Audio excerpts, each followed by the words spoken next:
puro bakal na lang. Mga pare ko eh. Kay Arin, napakaganda nga naman din eh.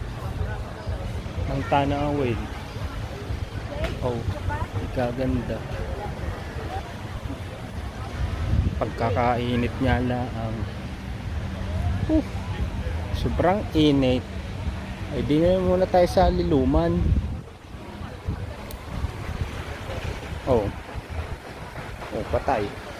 Ay, sunog na yung isa. Sunog na. So, pagkasunog na.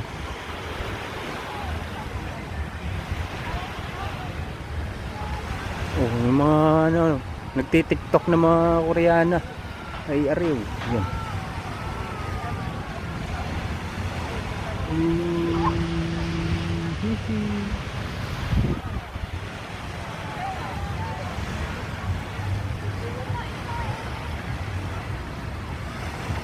Yung mga ano, mga cute na Koreana oh.